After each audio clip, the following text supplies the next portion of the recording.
Good evening, good afternoon, and welcome to this webinar entitled The Use of Starvation Against the People of Tigray, organized by Lord Alton of Liverpool and the Coalition for Genocide Response. My name is Evelina Ohab, and I'm the co-founder of the Coalition for Genocide Response. I'm joined by my colleague Jess Templeman and a panel of experts that I will introduce shortly. Famine can have many different causes, including inflation, crop failure, population imbalance, and many more. However, in Tigray, it is significantly man-made. Starvation of civilians is often used as a method of warfare, and as such, may constitute a war crime. This may be the case in Tigray. Indeed, Mark Lowcock, the Undersecretary General and Emergency Relief Coordinator, stated recently that almost every party in the conflict has been accused of stopping aid from getting to the people who need it most. In a statement to the UN Security Council, he said that in Ethiopia's Tigray region, people have been displaced, crops have been destroyed and looted, and food and other relief has been blocked. These are all examples to suggest that starvation of people in Tigray is a method of warfare. Also, the use of starvation may be seen as imposing conditions of life calculated to bring about the destruction of a protected group in whole or in part, as per Article 2 of the UN Convention on the Prevention and Punishment of the Crime of Genocide.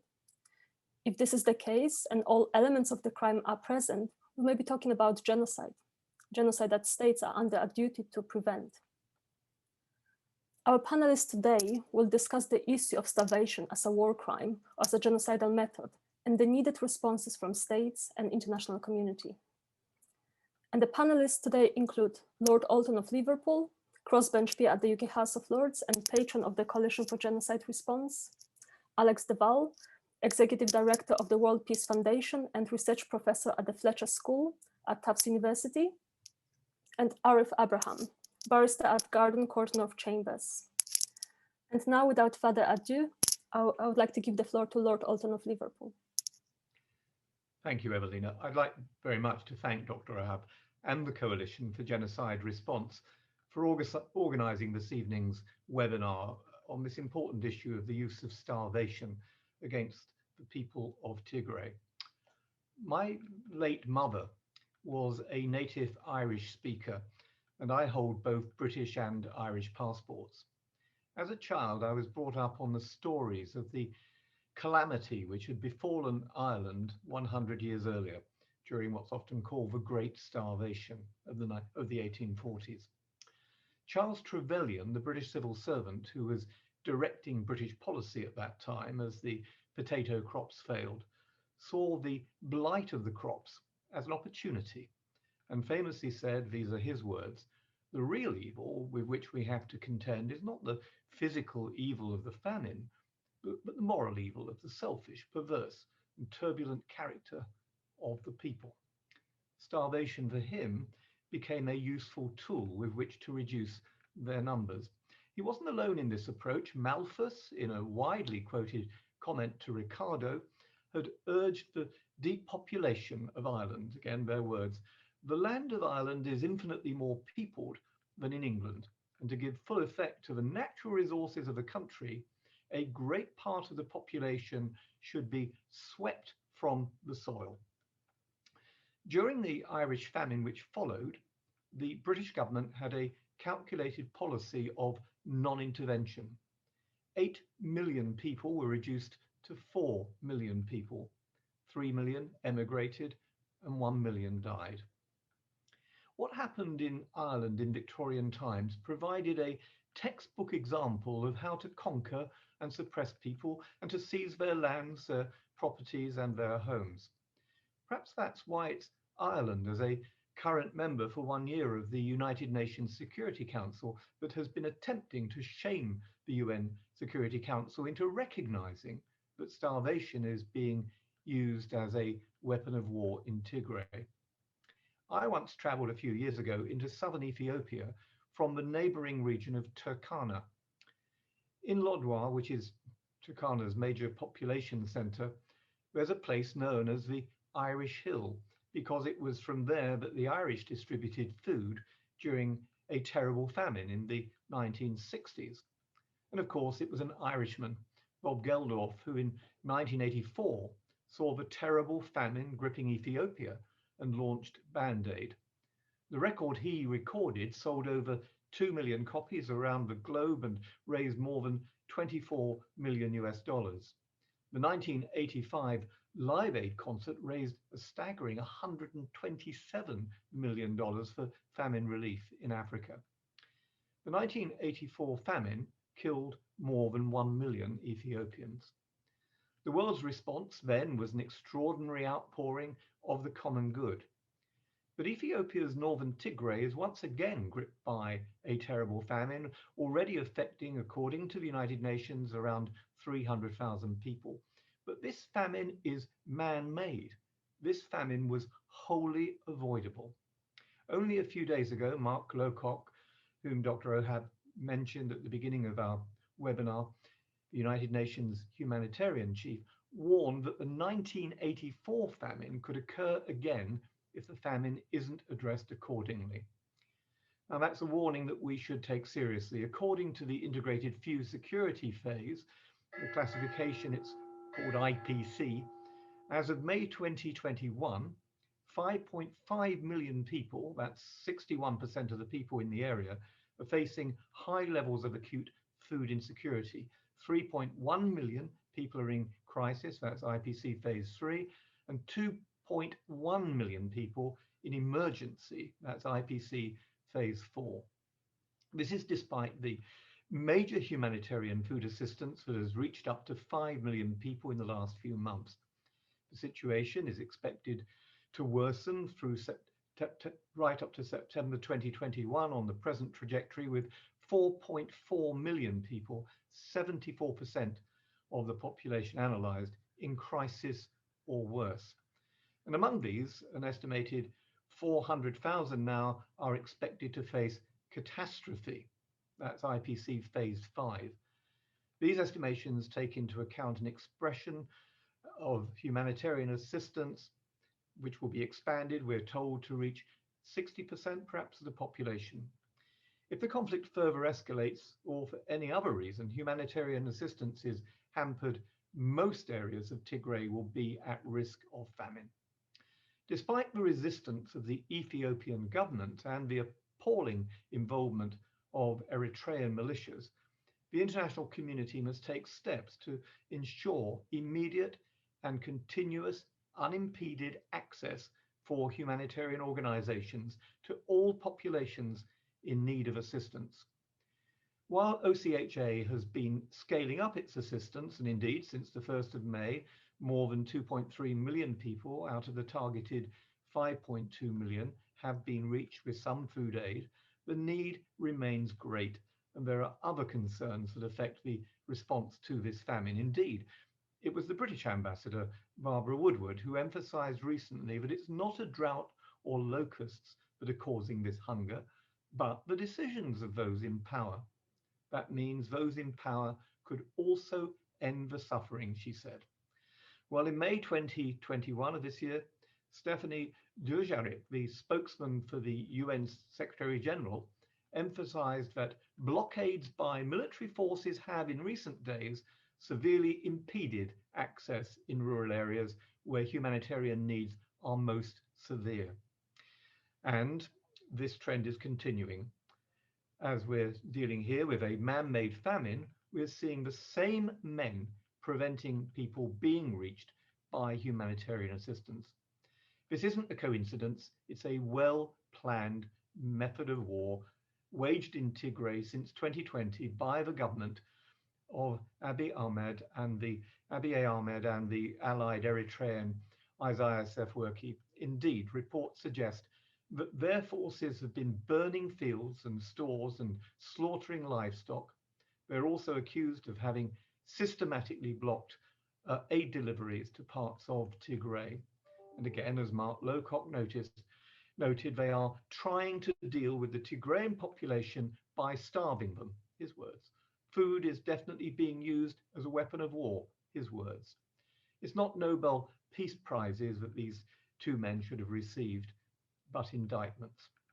Access for humanitarian assistance is not the only step that is needed. This man-made famine is dependent on the security situation in the area. Any conflict will only exacerbate and prolong the suffering of the people in the region.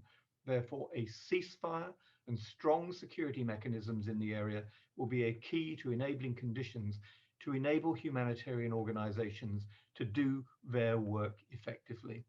However, we also need to ensure that this horrific crime, the crime of starvation, is not ignored and those responsible are held to account.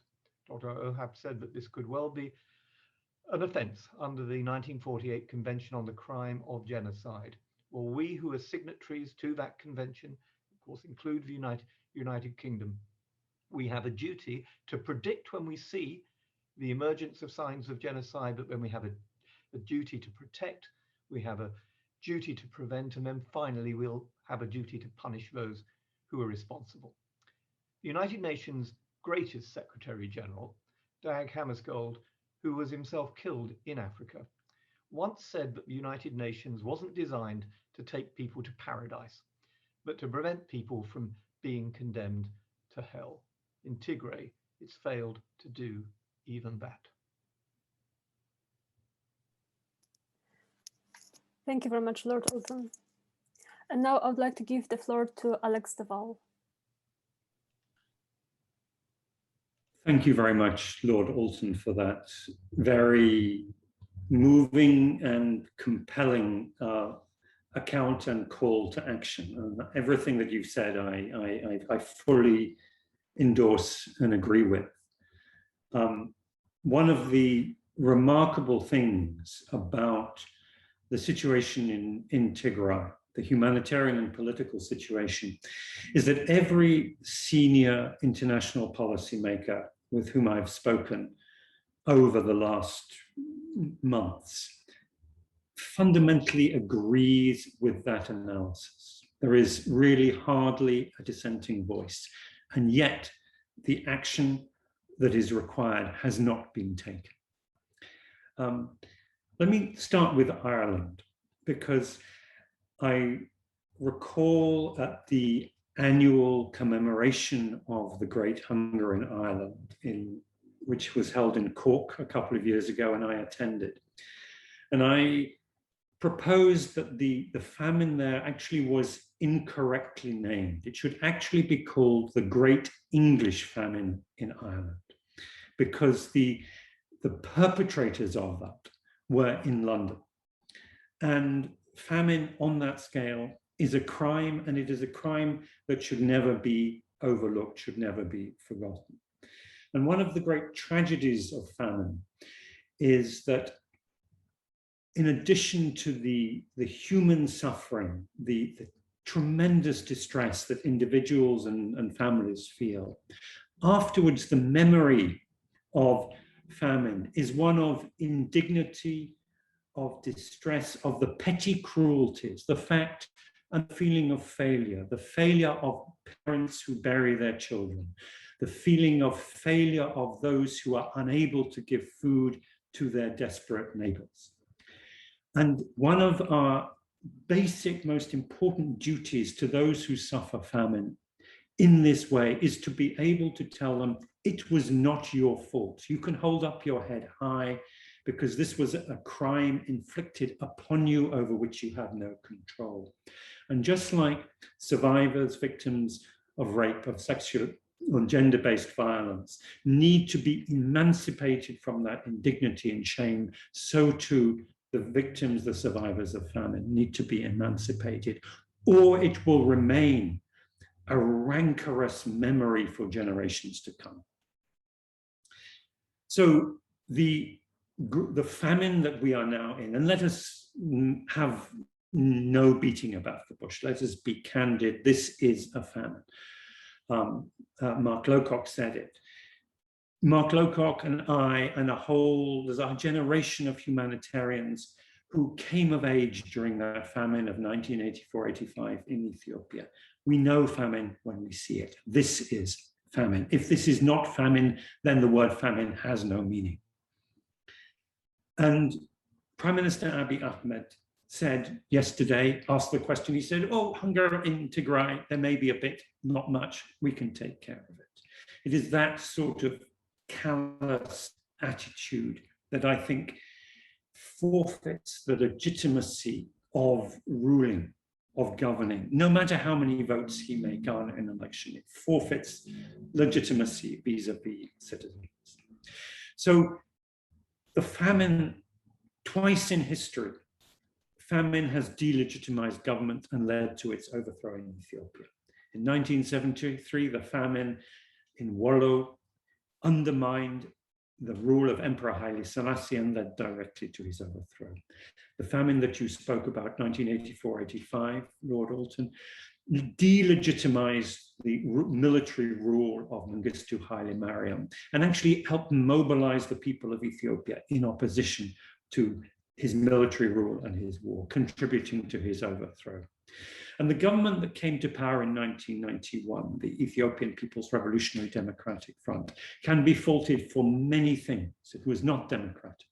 It held out hopes of human rights that were not realized. But on one thing, it held its promise. And that promise was in the very first press conference given when Meles Zenawi, Secretary General of the Tigray People's Liberation Front, head of the EPRDF, moved into Addis in May of 1991. He was asked, what was your ambition for your time in government in Ethiopia? And he said that Ethiopians should eat 3 meals a day. And that was an achievement, the one achievement I think that everyone can credit that government for, including its many in those current government, because 6 years ago, Ethiopia was faced with an enormous drought, a deep drought, the most serious in its history. 20 million people faced hunger. And the government mobilized under the then Deputy Prime Minister, Demeke Mekonnen, now the Foreign Minister, mobilized an unprecedented humanitarian program, funded 70% by the government of Ethiopia, more expeditious, more effective than the international community could marshal, given its resources and given the time constraints. And so in the midst of a huge drought, major nationwide food security, no Ethiopians starved to death. The situation we face today is that those same senior officials who proved their capability, their capacity, their knowledge for how to prevent hunger in the case of natural adversity, are now using those same skills in pursuit of starvation. They have done a number of things. Number one, they have removed the most fertile areas of Tigray from occupation by Tigrayans. The Western lowlands, which were a surplus producing area, a source of much employment in agriculture, have been totally ethnically cleansed of Tigrayans. They've dismantled the livelihoods, the essential livelihoods in industry and services like hotels, etc., etc. Those have been ransacked, looted, pillaged. They have destroyed crops. They've prevented farmers from farming. Soldiers have been going around telling farmers, you shall not plow, you shall not cultivate. If you do, we will punish you. If there is any clearer indication of the intent of extermination, I cannot think of it.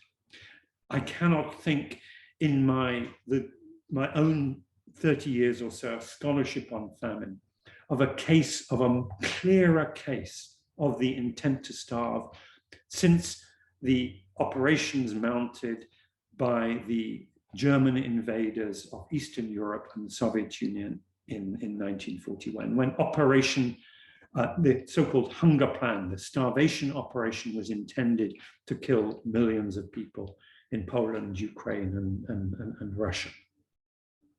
You shall not plow, you shall not plant, you shall not harvest.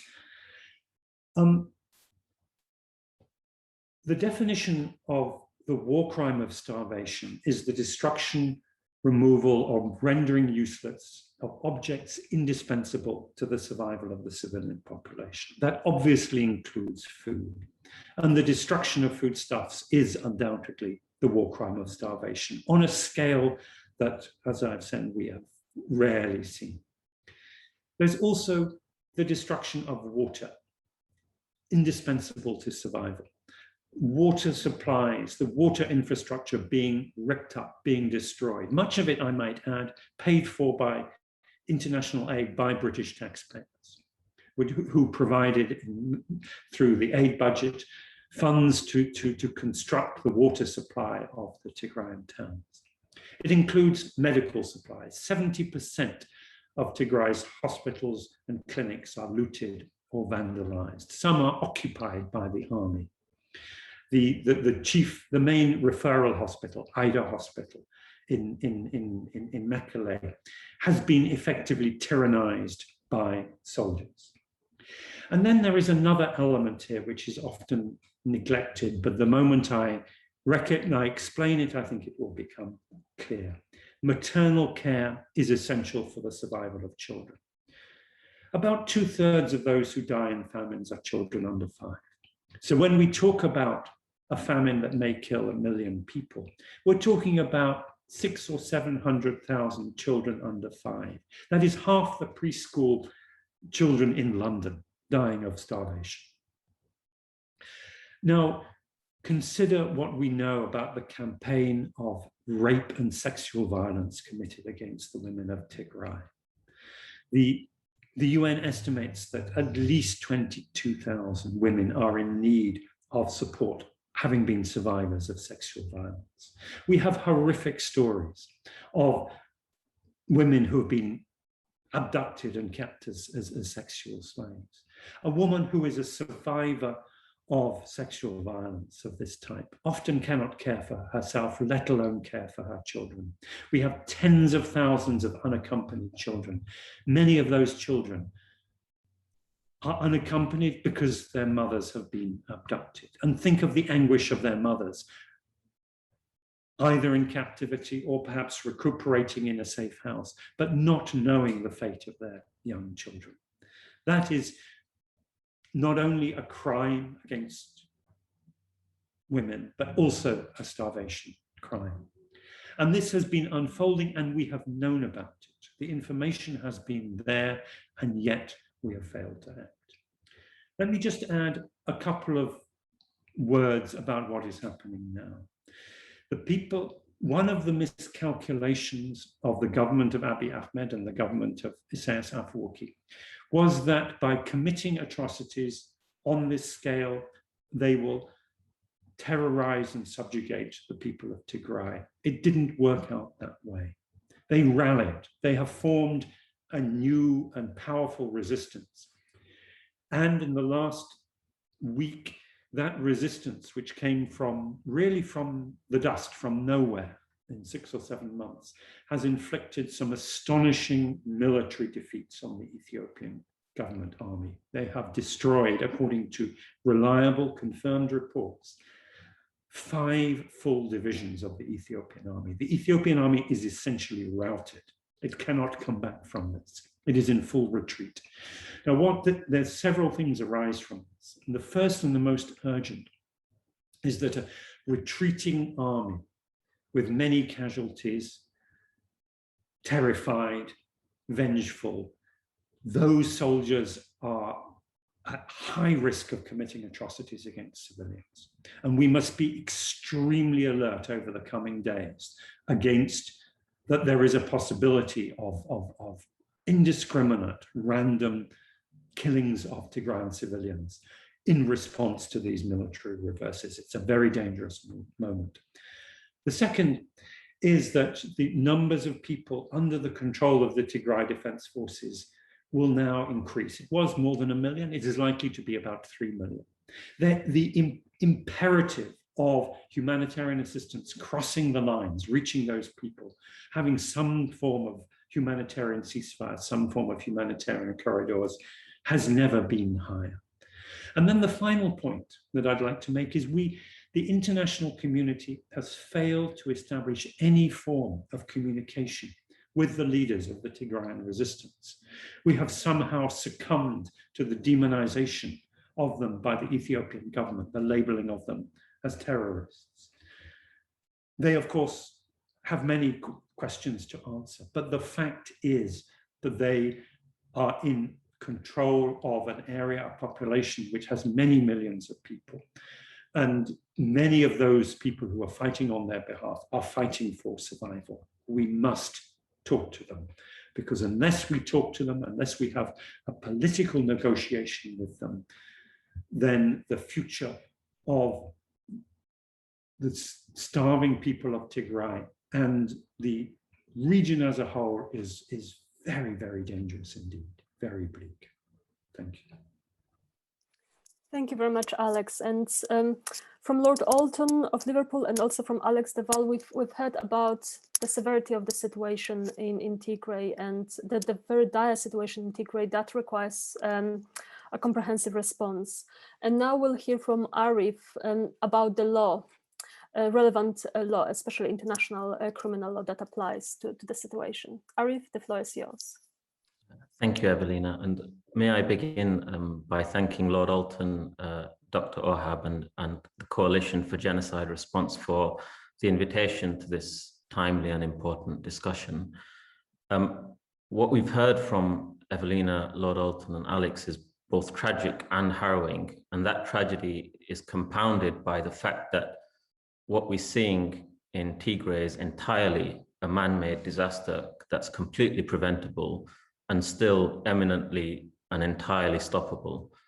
There have been numerous allegations of mass atrocity crimes being perpetrated in Tigray, among them killings of civilians, widespread sexual violence, forced expulsion from homes, and starvation as a result of those crimes, or primarily as a direct act or omission by the alleged perpetrators.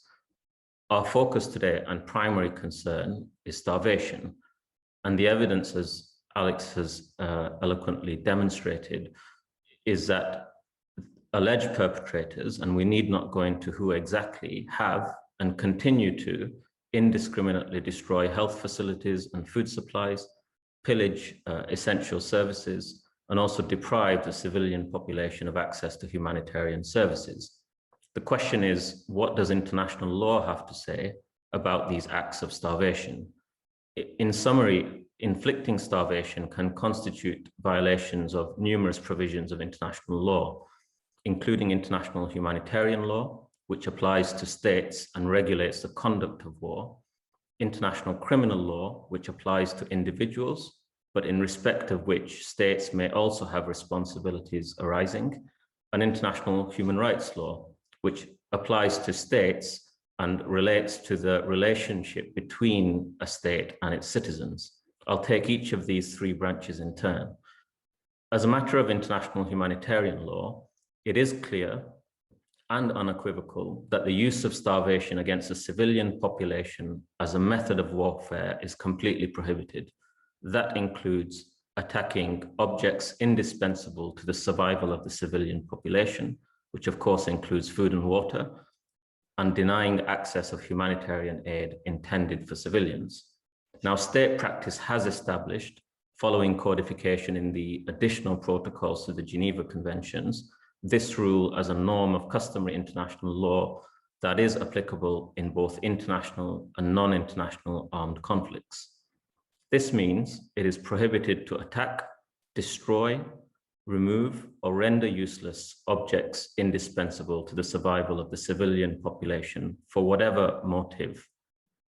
And it is a prohibition of conduct rather than result. And that's what marks the distinction between the crime of starvation as opposed to other crimes under international law. Now, the phrasing relating to international and non-international armed conflicts is important when we consider starvation under the rules of international criminal law. And these rules of international criminal law are critical if perpetrators of the alleged crimes are ever to be held to account. Now, it's without doubt that Ethiopia is in a state of armed conflict. There are two types of armed conflict: international armed conflict, usually between two or more states, and non-international armed conflict, which is a conflict internal to a state, usually with an organized non-state actor. Now, Ethiopia's actions in Tigray, even with the support of neighboring Eritrea, most commentators agree is likely to be construed as a non-international armed conflict. That distinction is important because of how starvation is categorized as a crime under international criminal law. Now, under the Rome Statute, which is the statute governing the operation of the International Criminal Court, intentionally using starvation of civilians as a method of warfare in the context of an international armed conflict is a war crime and has been prescribed as such since 2002 when the statute entered into force. This means it is a crime to intentionally use starvation of civilians as a method of warfare by depriving them of objects indispensable to their survival, including willfully impeding relief supplies. The phrasing object indispensable to their survival is, of course, covering all essential items like food, water, sanitation, medical care. It's a non-exhaustive definition. The critical elements of this crime is that there is no need for a proof of result. The conduct of a perpetrator is sufficient. There must be an intent linked to the act of deprivation by the perpetrator, i.e., there must be an intent, for instance, to destroy crops or cut off the water supply. And finally, some form of a specific intent to starve as a method of warfare is needed. Now, the commentators differ in whether that specific intent is based on knowledge or a purposive interpretation. We need not go into the complexity other than to say that there has to be some form of evidence showing that starvation is not merely incidental to the conduct of hostilities and the perpetrators intend to use this as a method of warfare. Now, until recently, the provision relating to war crimes did not cover non-international armed conflicts. And whilst the Rome Statute has been amended to include it, there have still not been enough ratifications to give that provision the force of law. Neither Ethiopia nor Eritrea have ratified the Rome Statute, and therefore the provision cannot be enforced even if they were both in either of the armed conflict situations.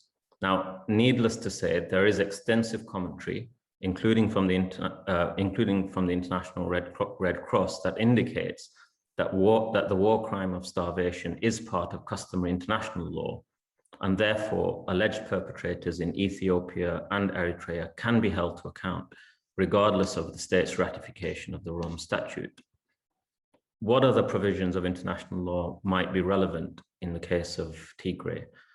Well, as a matter of convention and customary international law, parties to the conflict are bound by provisions prohibiting crimes against humanity and genocide, as well as torture as a self-standing crime. Starvation and methods used to starve a civilian population can be construed as a crime against humanity of torture, as well as the crimes against humanities of killings if they cause death. And at a particular scale, it could also constitute the crime against humanity of extermination. Methods of starvation can also form the underlying acts of persecution if they are accompanied by discriminatory treatment of a particular group. Now, these crimes, if widespread or systematic and directed against a civilian population, could constitute an egregious violation of international law requiring an international response. That is because crimes against humanity would be a violation of peremptory norms of international law. Now, as we've heard from Lord Alton and Alex, reports provide circumstantial evidence that the acts of the alleged perpetrators are systematic or widespread, and that the acts or omissions are directed wholly or predominantly at civilians, rather than exclusively at armed combatants and for a clear military objective. It is therefore likely, if not extremely likely, that crimes against humanity provisions are relevant in the context of Tigray. There is, as we've heard from Lord Alton, a prohibition on and a duty to prevent genocide. Now, starvation may fall for consideration under two limbs of the acts relating to genocide, causing serious bodily or mental harm and/or deliberately inflicting conditions of life calculated to destroy. Critically, it would need to be demonstrated that the alleged perpetrators are targeting individuals because they belong to a national, racial, religious, or ethnic group, and that the targeting was intended to destroy that group in whole or in part. Now, the duty to prevent is one of conduct and not result, and states are obliged to use all means reasonably available the instant they realize there is a serious risk of genocide. Now, from what we've heard, and the UN has confirmed this just days ago, some 5.5 million people, some 87% of the population of Tigray is in need of direct food assistance, and some 350,000 Tigrayans are said to be facing catastrophic circumstances, i.e. imminent death. Now, whilst we must be cautious of overusing the term genocide in its strictly legal sense, there is an obligation on all states to continually reassess the risk of genocide, and that seems particularly imperative in the circumstances we are witnessing in Tigray, and particularly given the uncertainty and the unpredictability that Alex has defined for us today. In addition to what I've described, I believe there are also relevant domestic law provisions which prescribe some of the conduct I've described, and also there are applicable provisions of international human rights law, including the right to food as set out in the International Covenant on Economic, Social, and Cultural Rights. As such, it behooves us to ask what we can and must do. Now, many of us attending this discussion will readily appreciate the gaps in the accountability frameworks internationally.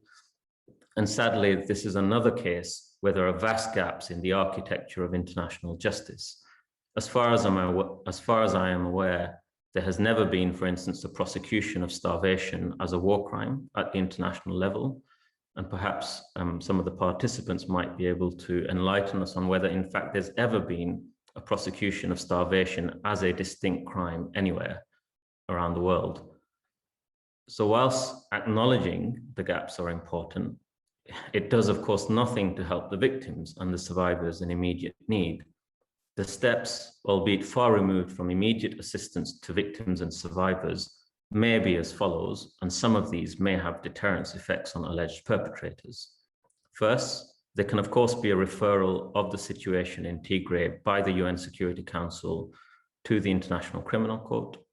Ethiopia may self-refer, as may Eritrea, to the International Criminal Court, and the UN Security Council may take other steps short of an ICC referral under Chapter 7, and there are no limitations on the steps it may take if there is a threat to international peace and security.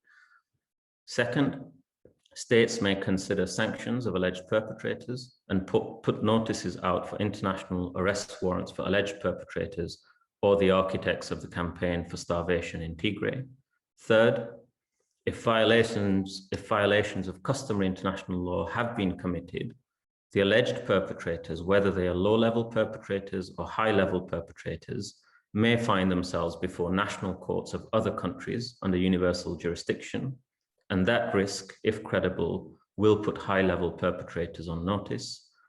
And fourth and finally, states must implore on all parties to uphold their international responsibilities to prohibit crimes, to prevent them, particularly where they must as a matter of international law, and to hold perpetrators accountable. Now, a practical step would be for states to make representations to Ethiopia and Eritrea that their duties under the Convention Against Torture are engaged, and in respect of Ethiopia, that its duty under the Genocide Convention to prohibit and prevent could also possibly be engaged. If these mechanisms are deployed, then third states would be one step closer to tackling meaningfully and legally steps beyond just perfunctory condemnation. Thank you very much. Thank you very much, Ari, for explaining the law and also explaining what can be done by states and international community to address the atrocities from the legal side. And now I would like to give the floor to Jess Templeman to proceed with the Q&A. Thank you. And thank you to all of our panelists for their great presentations and very thought-provoking and heart-wrenching at points. Thank you very much. I would like to firstly pick up on what Arif mentioned about how we can help those suffering and some of the questions that have come in to ask. Essentially, most of the people watching this webinar are not in Tigray and are not there on the ground. What can we do to help? And what can we realistically do in the short term to increase access to food? So those are some themes coming out. And Alex, I guess I would like to come to you first with that question. What can we do? I mean, the international response needs several things. It really it needs more money. The funds are low, and the heavy lifting financially in terms of resources has been done by the United States, followed by the European Union. It's a deeply unfortunate time for the UK to be cutting its aid budget, which, especially given that the UK has really extraordinary professional experience in responding to humanitarian emergencies of this nature. And I think the very underweight UK response is very regrettable in that regard. There are technical things that could be done in terms of getting better access, more communications equipment, more humanitarians on the ground, etc. But the key things are absolutely political things. And the situation as it has been over the last few months, the number one challenge is well, there's two. One is access, and the other is protection of civilians, stopping the crimes. And the two are linked in that when there are more aid workers, more journalists, more observers on the ground, that itself is a protection mechanism, because there's ways of reporting, drawing attention to situations where violence against civilians may be imminent. The government of Ethiopia has been extraordinarily slow in this. It has just given little bits, just crumbs, in order to keep the international agencies at least engaged. The much bigger task is getting a ceasefire or some form of major concession in terms of negotiated access. This was put on the table at the G7 recently. None of the parties agreed to it. The Ethiopians dismissed it. The Eritreans didn't respond. The Tigrayans said they would facilitate humanitarian access, but didn't agree to a ceasefire. The situation is now changing. And what I suspect we may see emerging as the Tigrayan resistance takes control of the majority of the territory is a situation a bit like Kurdistan in the 1990s, where you have an unrecognized enclave controlled by a group drawn from the people with popular support, but which is not recognized by the government in those days. In the case of Kurdistan, it was the government of Saddam Hussein and the neighboring countries.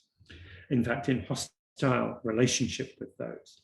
So what type of response would be appropriate to that kind of situation? We need to think quickly and creatively. Otherwise, the current situation will evolve into a humanitarian blockade, which Ethiopia and Eritrea say, this is a rebellious province, we won't let anything in. Thank you, Alex. I don't know if any of the other panelists wish to come in on what we might do now. Lord Alton? Thank you, Jess. I mean, I think the first priority should be to get the Ethiopians and the Eritreans, as well as the Amhara special forces, to end their blockade. And I agree with what Alex has just said to us. The south and east of Tigray can be reached through Ethiopia, but others need to receive aid via Eritrea, and they need to give permission, as they did in the 1980s famine, for the opening of Eritrean ports to enable food to get across country to reach people in Tigray. They've been, so far, they have refused to do that, and that really rather gives more force to the argument that this is therefore a deliberate act to allow people to starve and to allow them to die. The UK, well, I'm going to pick up first of all something that Alex just said about Kurdistan. I visited Kurdistan in 2019. I went to northern Iraq. I met the Speaker of the Kurdish Parliament, and I was really impressed by the praise that they heaped on the British government for having imposed a no-fly zone over Kurdistan during that period when Saddam Hussein had murdered thousands of Kurdish people at Halabja using chemical weapons. And we protected people in Kurdistan during this period. So this is well before the Iraq War. And having protected them, they came through the worst of that, and it's the one oasis that you can point to in Iraq where there has been relative stability and where people have been able to live reasonable lives. So that was one thing that we did, was to provide a no-fly zone, and that was a proper and good use of our military to achieve it. And then flip the clock back a little bit further to the 1984-5 famine. I was looking at this again recently, and the much maligned Mrs. Thatcher, during my early days when I was in the House of Commons, launched something called Operation Bushel. And this was, she said, she didn't take any argument about it. She said the RAF will supplement food aid brought in by land, which was beginning to reach people, by drops from the air. And although relatively small amounts of aid can be brought in that way, it is vital in hard to reach areas. And it could be repeated today if there was political will. The Tigrayans say that they're willing to facilitate that. And in some circumstances, it may be the only option. So if people want to know what they can do, they should be lobbying their members of the House of Commons. They should be telling them to raise this matter with the British government. And the former Foreign Secretary is now our Prime Minister. Surely there should be here a political consensus about really trying to reach the people who are most in need and not being prepared to take no for an answer. Thank you. Lord Alton. Arif, coming to you. Thanks, Jess. Just one point I'd like to follow up on, which again Alex mentioned, was access of journalists to the region. And that goes without saying that both journalists and NGOs and others, unless they have access to the region, then it precludes the possibility of investigating and documenting alleged crimes. And we know from conflicts around the world that unless you can do some form of investigation or documentation of evidence that's contemporaneous with the crimes, you begin to lose hope in terms of accountability and justice in the long run.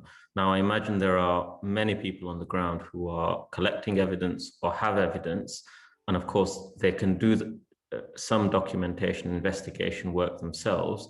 These days, there are a plethora of apps and online devices where you can document crimes, including taking videos, even taking witness statements and capturing hard evidence on the ground.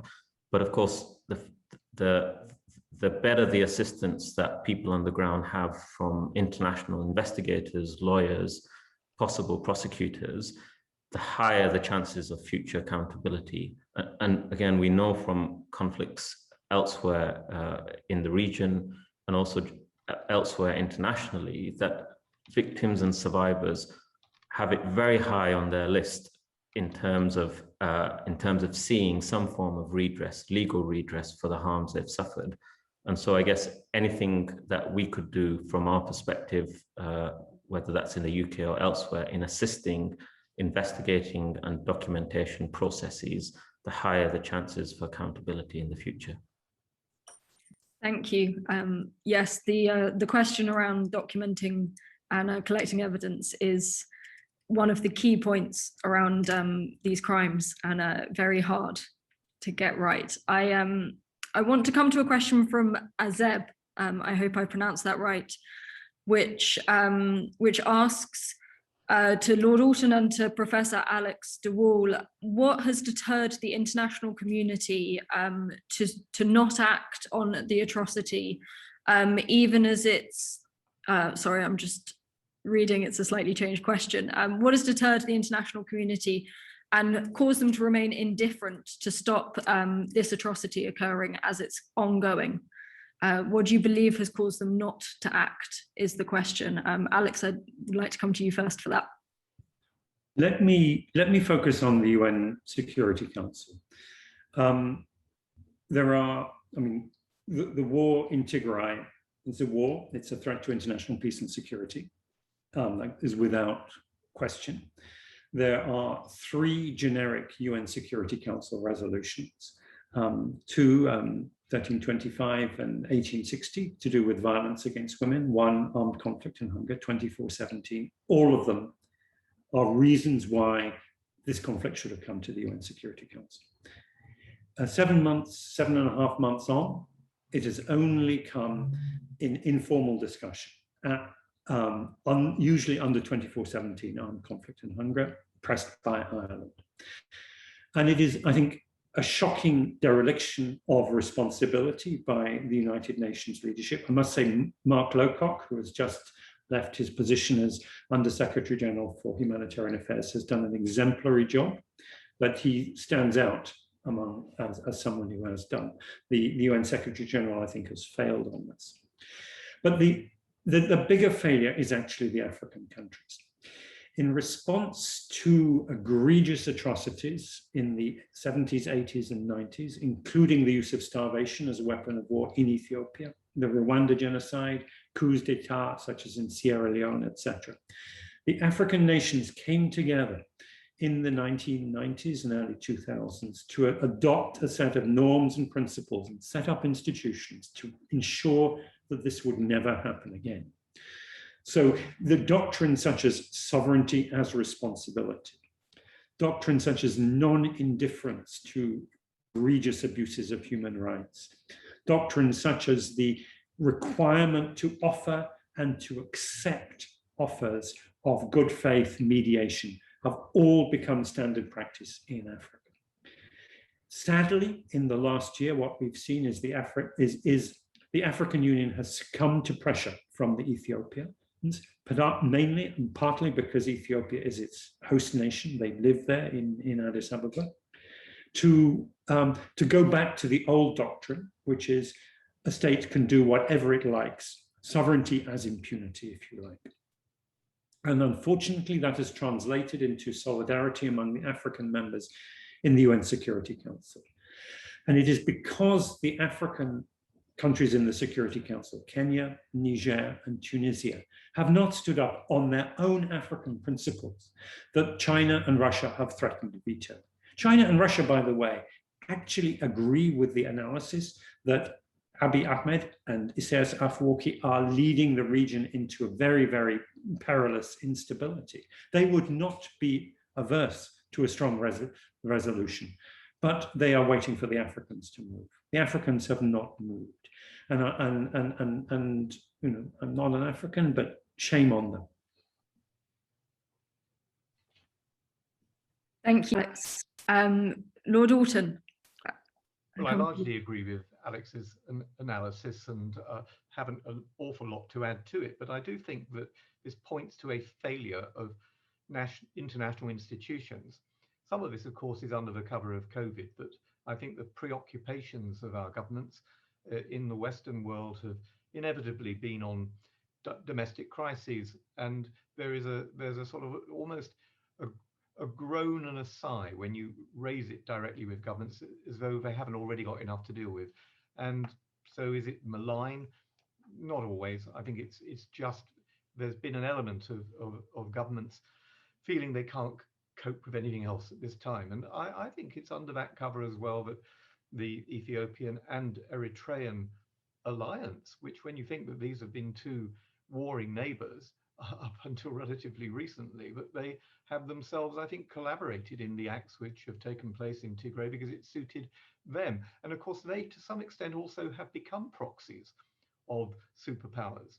And Russia and China have, I think, played a malign role, not just particularly in the region, but certainly within the international institutions. Belt and Road initiatives have now been responsible for what, $800 billion of investment in predominantly African and Asian countries where people become indebted as a consequence. So is it surprising that, for instance, in the case of Xinjiang, that when the United Kingdom put together a letter criticizing the abuse of human rights in Western China, China was able to call on African countries predominantly to sign a letter putting a contrary point of view defending China. So we now have a bizarre situation where countries like China are members of the United Nations Human Rights Council. So they're not going to start upholding referrals to the International Criminal Court when they themselves are likely to be the people being referred to the ICC, and they are able to use their vetoes accordingly. And of course, as Alex has said, I mean, it may just be that they're waiting for Godot and waiting for the African Union and African countries to do something. And in this case, I'm afraid we would be probably waiting forever. But for whatever reasons, it rather suits China and Russia to say no to resolutions such as that which the Irish wanted to lay before the Security Council. And so it ends up in a quagmire. It doesn't go any further. And I think that countries become proxies, but ultimately this is a loss of nerve. And if countries like our own say that we believe in the upholding of international law, if we say we believe in the UN doctrine of the duty to protect, well, the rhetoric doesn't match the reality. And I think that we all will have to hang our heads in shame, as well as countries in Africa doing the same. Thank you, Lord Alton, for that. I want to pick up on one final question in our final few minutes, which picks up on what Alex and both Alex and Lord Alton have highlighted, which asks a question about the African Union. And it says, in what should the international community and what can the international community outside Africa do to encourage the African Union to act and respond? I don't know who wishes to come first. Alex, I'll come to you again. I think the African Union is facing the dissolution of its peace and security architecture, not just because of the way in which its norms and principles are being trampled upon, but actually the very material substance on which the peace and security order has depended. Because just one starting point is that Ethiopia has been the largest contributor to peacekeeping operations, United Nations and African Union peacekeeping operations. The behavior, the conduct of the Ethiopian troops means that they will not meet the criteria set down for the United Nations human rights due diligence. So the single largest plank of peacekeeping in Africa is in the process of being removed. And I think the African Union has to recognize that if it is to be relevant, it does need to take a stand on principle. It is based upon a shared morality, or it is nothing. Thank you. Lord Alton or Arif, I don't know if either of you have some brief comments to make. We're running out of time, unfortunately. I'll give the last word to Arif, if I may, and simply say that Black lives matter, and they matter in Africa. And we, I think, have been indolent in the way that we have stood by and just shown extraordinary indifference to the horrors that have been unfolding in Tigray.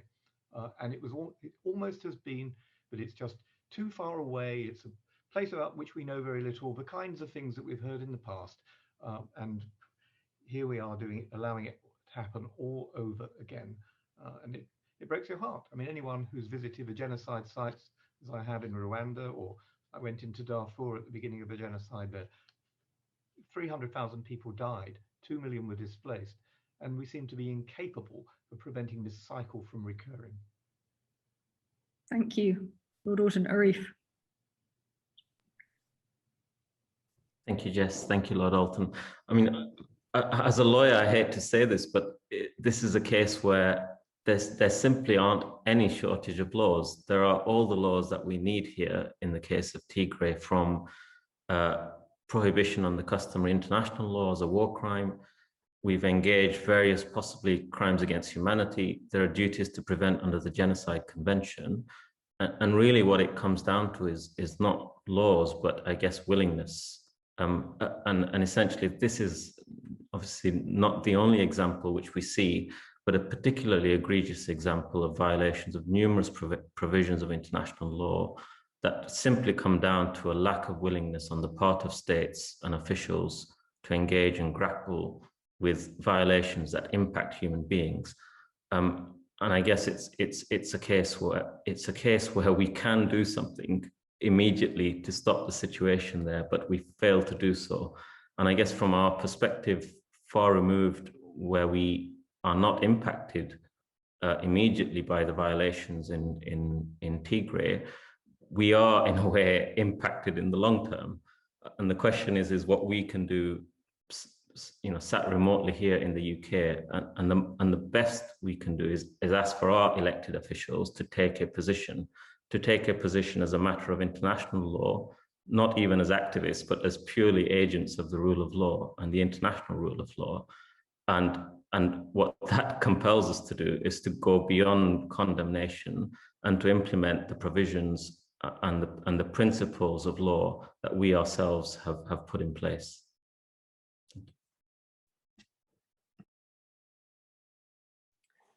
Thank you very much, Arif. This was our third event on Tigray, third webinar on Tigray. And for the third time, we've had horrible reports about the dire situation in the region and the pain and suffering of the people in Tigray, and little of international response to the atrocities. And I think what Arif just mentioned about the lack of political will, and that very much resonates in everything what we've heard. And of course, this lack of political will cannot be accepted. We cannot hear the stories about pain and suffering of so many people, hear about famine and starvation of the whole populations and not act. So I hope that everyone who is listening to us today will consider what they can do in their capacities to engage on the topic. And just briefly on engagement, a few weeks ago, together with several members of the UK Forbes Forum, we have written a letter and sent a letter to the Prime Minister raising the issue of rape and sexual violence in Tigray, attacks on religious leaders, and also attacks on journalists. And we are yet to hear from the Prime Minister his response and answers to our many questions. So I think everyone can get involved in some way, but inaction cannot be accepted. So thank you very much for joining us today. A big kudos to our wonderful panelists, Lord Alton, Alex, and Arif. Thank you very much for joining us. And also Jess and Anton for organizing this important event. And I'll be in touch with you all with information about our future events, but please stay in touch and please do not accept this inaction as the final word. Thank you very much. All the best.